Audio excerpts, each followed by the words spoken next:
Sully here, the retired tanker yanker. Welcome to Transitions, my YouTube channel.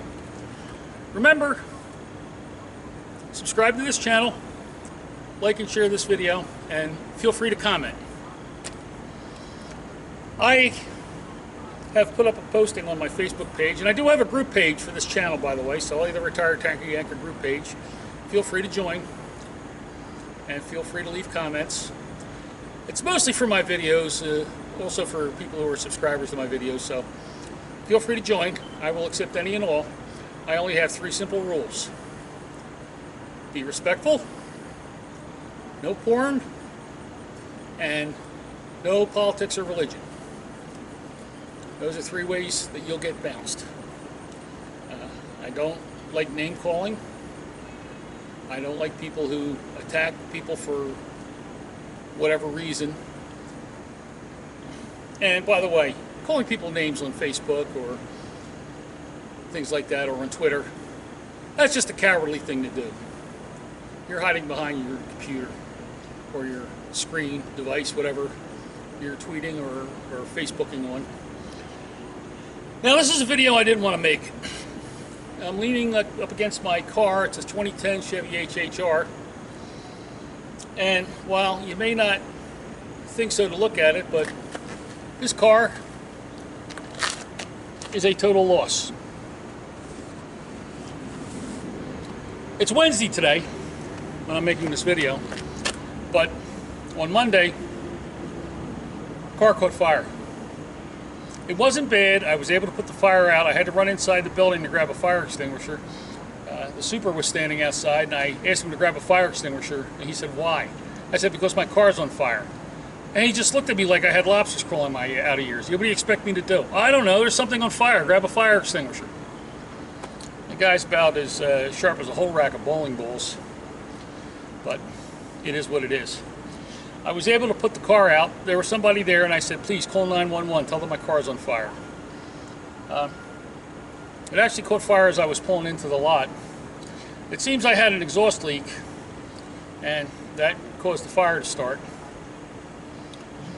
And while it didn't do what seems to be a lot of damage, the finance company says that any car that was on fire is a total loss. Now, the good thing is, I still had a year of payments to make on this car.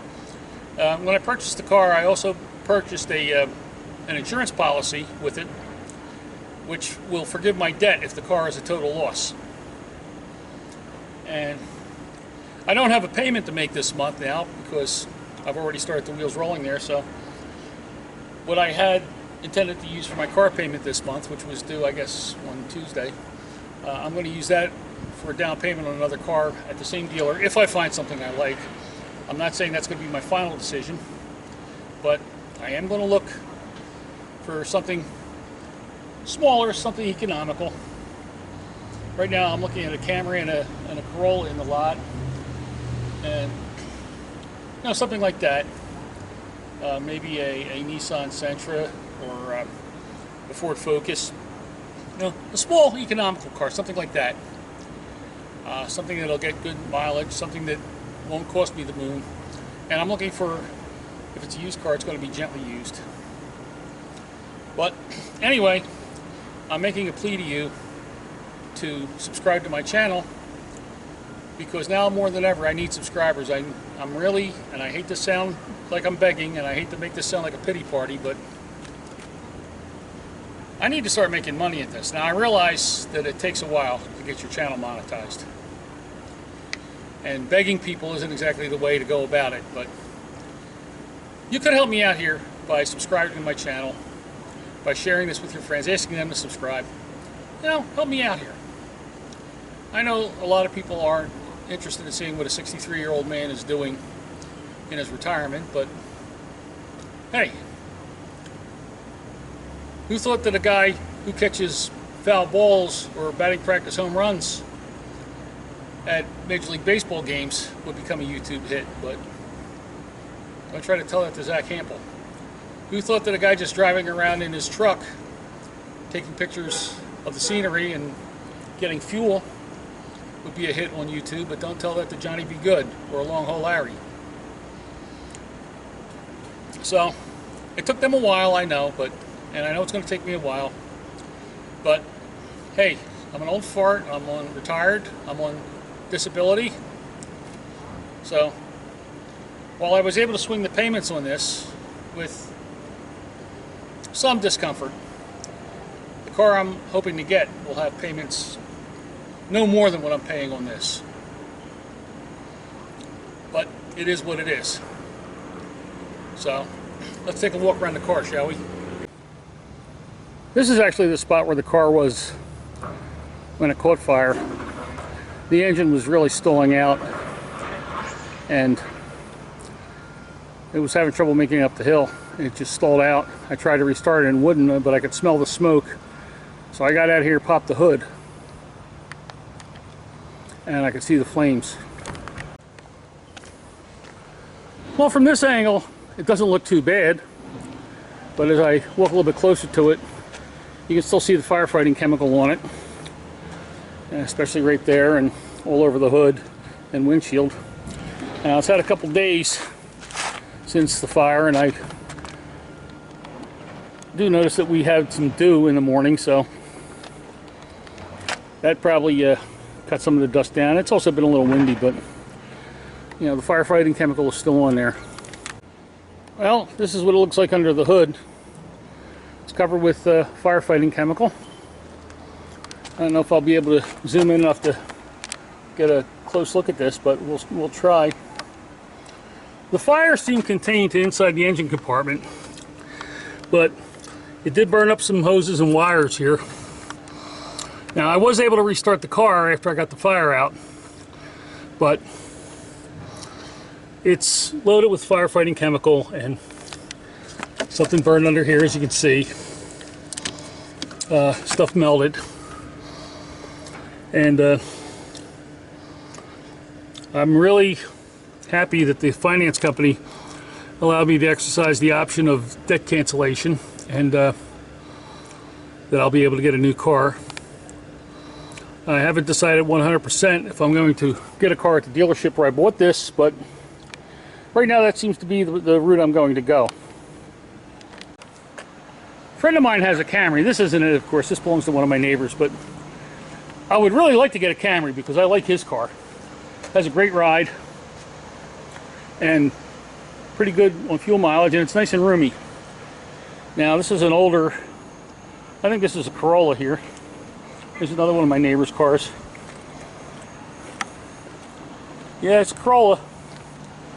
And I had a Corolla way back in the day. I think it was a 71 Corolla that I had, and it had a 1200cc engine. That's 1.2 liter engine. Here's a Mitsubishi Galant. I would consider something like this. A Solara? No, I don't want a two-door. But there's a Taurus. I had a Taurus wagon. I think it was a what year was that Taurus wagon? Was that a 92? I think it was a 92.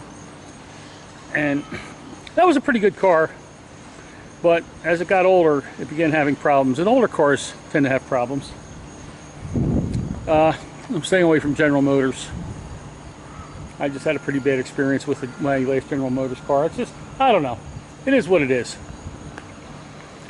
And this is a Nissan. I think this is an Altima. Yes, that's what it is. It's an Altima. And that's something I would consider, once again, if the price is right. Like I said, I need something that's gently used. I would consider going with the Sentra. But whatever I get, I want to get a four-door. I don't want a two-door. Now, there's a Honda Civic over there, and that's a four-door. And that's something I would consider, too. Now, it looks like I have a neighbor here who's a Lyft driver. And one of my neighbors has a Chevy Cobalt. And I guess that's a good... There's another Civic. Yeah, I would go for a Civic.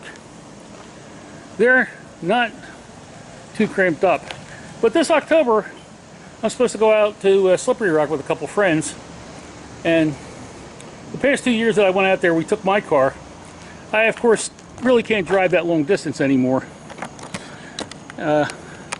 And it was only me and another guy that went out in this car too, so we're talking about 2 people. You know, for the size of that car, it really isn't a very roomy car, the HHR. So, if you're thinking of getting one, I'm going to advise you against it. One thing that really pisses me off is the fact that, I guess back in May, I just had new brakes put on this car. And when I had the brakes put on, they told me that I had some front end problems. I had problems with the lower control arms. I did get upper control arms put on it when it was inspected about 2 years ago. And they also said that it needs new tie rod ends. And of course now when the exhaust leak started up, I would have had to get that addressed. And when you're on a fixed income, it's kind of hard to pay for expensive car repairs such as that. So it is what it is, people. So that concludes the tour of my burned up HHR. Okay, it's not really burned up, but there was a fire in the engine compartment, as I said. It's now full of firefighting chemical, and the finance company has totaled it. They're just waiting to get a check from their insurance company. But the dealer will definitely set me up in a new car if I so choose. And I do have a down payment for it of about $500 because I didn't have to make a car payment this month. $500 is more than my monthly payment, but I just guess I'm going to have to scrimp and save elsewhere. So anyway, remember, subscribe to my channel, share this video, like this video, encourage your friends to subscribe too. Keep an eye out for my Throwback Thursday video. I'm doing a song that I did before, so it's a classic. I'm doing an acoustic version of a song I did before. This time I just restrung my Martin, so it sounds pretty good. And my next installment of So You Want to Be a Truck Driver should be out probably by Monday. I'm currently writing the script, and the subject of this one is going to be what you can expect in your first year of driving a truck, and explaining a few things that maybe you weren't aware of.